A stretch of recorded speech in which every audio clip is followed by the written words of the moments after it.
OK, here's a question about the ABC's Feet of Clay. As far as some people are concerned, it's from Kavitha Garashankar.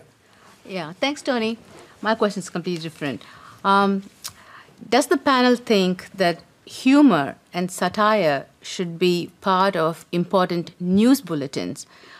We know the tongue-in-cheek humor in programs like Media Watch that we all really love, but does that have a place in programs like the 7:30 report, which was really not well received? So do you think Auntie got it wrong? Ben Elton. I didn't see that piece. I concur with everyone on the panel. I think generally there's an agreement that public service broadcasting provides such a broad contribution to the national life, not least in the skills base, the drama and current affairs skills base that then feeds into the commercial environment. I mean, it really, if we were to lose it, the gap would be chasmic, whatever you think about it. As to that mistake, I read all about it. Apparently they did it didn't sound like the greatest sketch, but I didn't see it, so I'm not going to comment on it. On the whole, I think probably news and current affairs should, shouldn't go too much into satire. Maybe they made a mistake. Having not seen it... Unlike Media Watch, that great comedy programme. Yeah, I think it's generally accepted that you have expectations from a programme, and, if you were watching, Hungry Beast or whatever, there'd be one expectation, and 7:30 report, there's another expectation. And I think probably one of the problems with that joke, it was all apparently about doing a sketch on Abbott's shirt-fronting comment.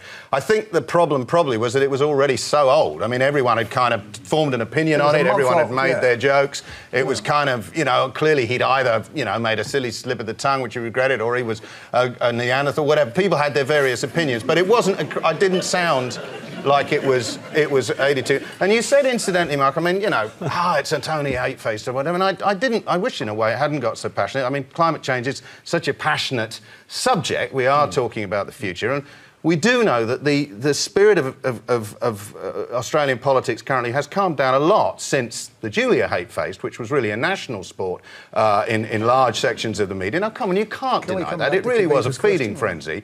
And I think Tony Abbott's actually been let off moderately lightly, not surprisingly, in the commercial media. And that's not surprisingly because the commercial media is owned by very few individuals. And we have in this country, because we're quite a small economy, those individuals have a very loud voice. When Gina Reinhardt speaks, or when Clive Palmer speaks, or when Rupert Murdoch speaks, it's reported as news because, it's perceived these are very significant players and they have a contribution to make, which may well be the case. But I think it's balanced very much towards them. We don't have a contrary comment from one of Gina's workers or a journalist, etc. So this is not me being party. Seriously, if Clive Palmer held the balance of power in the United States or Britain, he'd be big news there too. Oh, yeah, absolutely. Clive Palmer's obviously taken the next step, and I've gone too far off. But we've sort of gone off the subject. I'm going to get Malcolm Turnbull to respond to the actual question. Well, I did my best. I didn't think it was a good sketch. I mean, but I didn't see it, so I don't know. Look, no, that's OK. I think political satire is wonderful, and we love cartoonists, and we sometimes enjoy them when they're about us.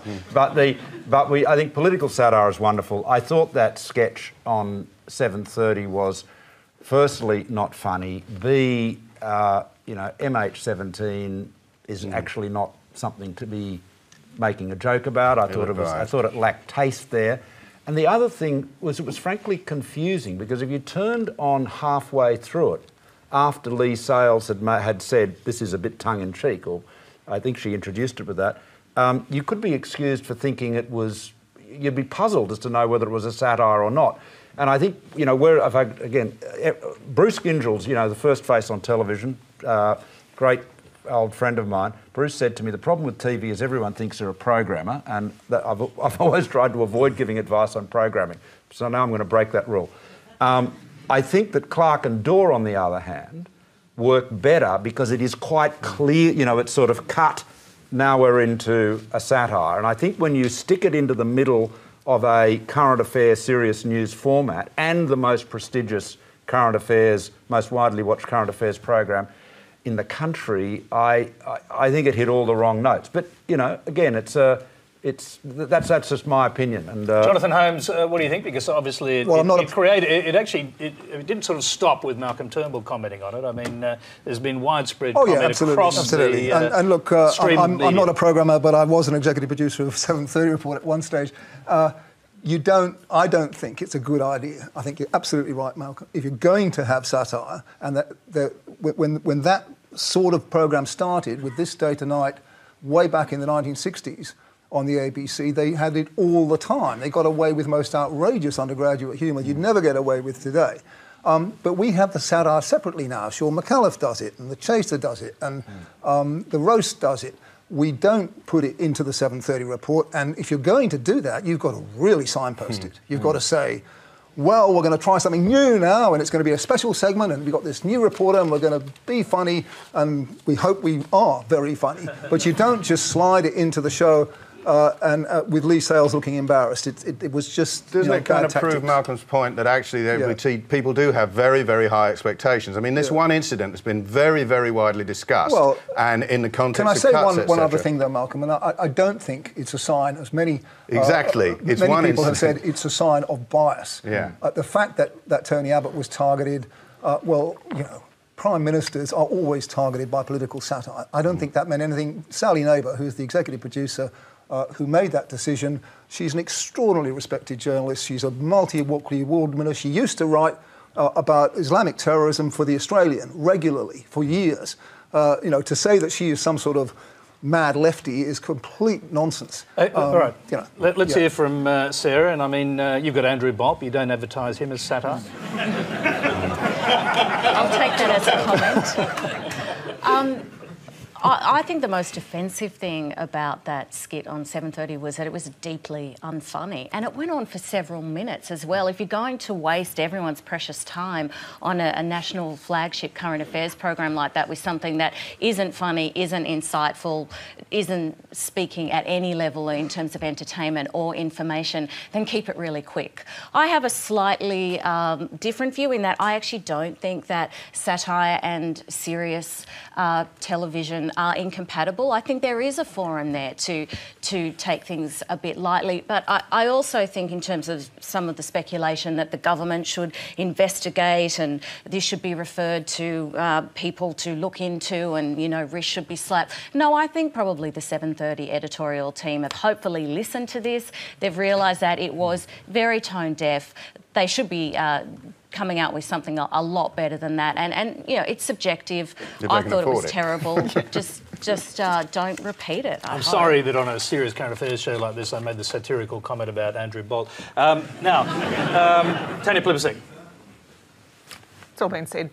I didn't say it, I love political satire. I don't want to spend any more time talking about it. Ben Elton, is there a lot in Australia that for satirists to work with? Well, of course there is. There's a lot anywhere, and I do believe that good satire has to have a point of view. I think one of the problems with modern political comedy is it tends to be generally everybody just dissing all politicians. I think actually the real problem in our culture at the moment is this new concept that they're all the same and they're all pointless. The idea, what's the point of voting? Everyone's the same. I don't think they are all the same. I don't think they're all bad, they're all good. I don't think all Liberals are bad and all Labor are good. There's clearly some highly principled politicians right across the political spectrum, and yet we're now living in a satirical culture, a comic culture, which tends to presume that they're all awful. Certainly in Britain we've seen this very much with the birth of the sort of panel show where everyone is vying with each other to put down politicians. And I actually think if we go very much further, we're going to get the politicians we deserve if we constantly traduce them. And I mean, we've had a fairly nice heated, but we've stuck to issues. We've talked about what people are actually saying. And one thing I don't agree with is that the democratic process is broken, that all politicians are the same. I think we need to listen, we need to have a debate, and we need to take our choice. And I think satire can play a role in that, but the satirist has to state where they stand. I think satire without principle is a very toothless animal indeed. And I think that is something that's been growing in comedy with the general hating culture, the general sneering, hate. And I think it's important to, say what you think, and if you can do a good joke about it, great. It seems these guys didn't. Clearly, we have overanalyzed one little. So I'm feeling really sorry for whoever it was. I mean, they have dropped a brick. There's no question by the sound of things.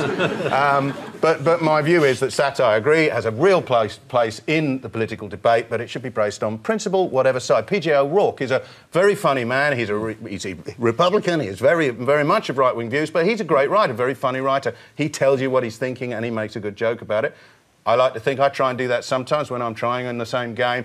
But I believe you should speak from principle, as we are all doing tonight. And on that passionate, principled statement. We'll have to leave the program. That's all we have for tonight. Please thank our panel, Jonathan Holmes, Malcolm Turnbull, Sarrah Marquand, Ben Elton, Tanya Plibersek.